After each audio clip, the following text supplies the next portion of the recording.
Big breaking. భారత సరిహద్దుల్లో మళ్లీ యుద్ధ మేఘాలు కమ్ముకుంటున్నాయి. మన సరిహద్దుల వద్ద ప్రశాంతతను దెబ్బతీసేందుకు పాకిస్తాన్, చైనాలు కలిసి ఒక అత్యంత భయంకరమైన సైనిక వ్యూహాన్ని రచించాయి.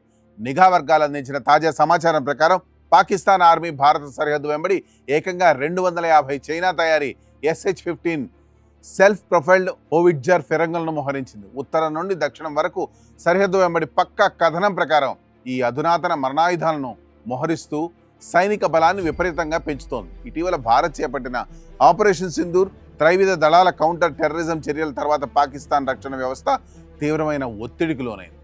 లైన్ ఆఫ్ కంట్రోల్తో పాటు పాకిస్తాన్ భూభాగంలోని ఉగ్రవాద స్థావరాలపై భారత్ ఖచ్చితత్వంతో విరుచుకుపడి నాశనం చేసింది.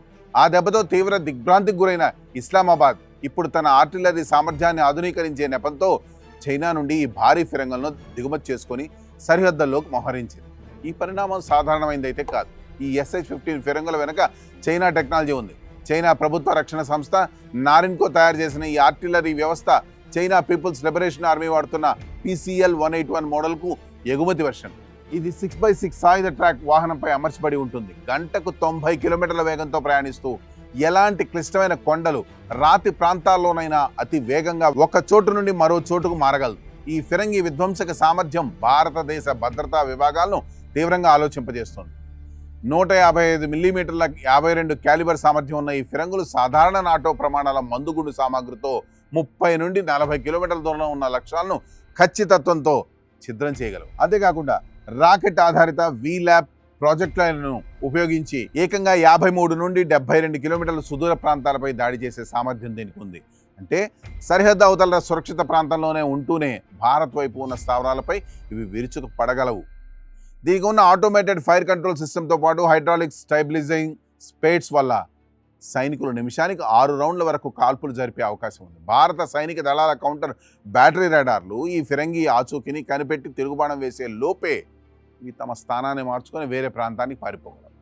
250కి పైగా ఈ రకం ఫిరంగులు మోహరించడం అంటే పాకిస్తాన్ అనేక ఆర్టిలరీ రెజిమెంట్లకు సరిపడా భారీ అగ్ని సామర్థ్యాన్ని సరిహద్దుల్లో సమకూర్చుకుంటోందని స్పష్టమవుతుంది. ఈ మోహరింపు కేవలం పాకిస్తాన్ వ్యూహం మాత్రమే కాదు, దీని వెనుక చైనా హస్తం స్పష్టంగా కనిపిస్తోంది. గత దశాబ్ద కాలంగా ఇస్లామాబాద్, బీజింగ్ మధ్య రక్షణ బంధం రోజురోజుకి బలపడుతోంది. కేవలం ఆయుధాలు అమ్మడమే కాకుండా ఇరు దేశాల సైన్యాలు సంయుక్తంగా సైనిక విన్యాసాలు నిర్వహిస్తున్నాయి. రావల్పిండిలోని జనరల్ హెడ్ క్వార్టర్స్లో చైనా పీపుల్స్ లిబరేషన్ ఆర్మీ 99వ వార్షికోత్సవాన్ని పాకిస్తాన్ అధికారికంగా నిర్వహించింది. ఈ కార్యక్రమంలో మాట్లాడిన పాకిస్తాన్ సాయుధ దళాల chief field marshal Asim Munir చైనాతో తమ బంధం సమయానుకూలంగా నిరూపితమైందని, ప్రాంతీయ సవాళ్లను ఎదుర్కోవడంలో ఇరు దేశాలు కలిసికట్టుగా పనిచేస్తాయని వ్యాఖ్యానించారు. చైనా మద్దతుతో పాకిస్తాన్ సరిహద్దులో చేస్తున్న ఈ భారీ రక్షణ సంస్కరణలు భారత భద్రతా దళాలకు పెద్ద సవాల్గా మారాయి. సరిహద్దు వెంబడి సుదూర లక్ష్యాలను తాగ్గల 250 ఫిరంగులు సిద్ధంగా ఉండడం వల్ల ఏ చిన్న ఘర్షణ అయినా తీవ్ర రూపం దాల్చే ప్రమాదం. ఈ ముప్పును ఎదుర్కొనేందుకు భారత సైన్యం కూడా తమ వైపు ధనుష్, K9 వజ్ర వంటి ఆధునిక ఆర్టిలరీ వ్యవస్థలతో పాటు కౌంటర్ డ్రోన్ సరిహద్దు నిఘా వ్యవస్థను మరింత బలోపేతం చేస్తూ అప్రమత్తంగా ఉంది. That's all for today. This is Hare Krishna signing off for Sakshi Exclusive.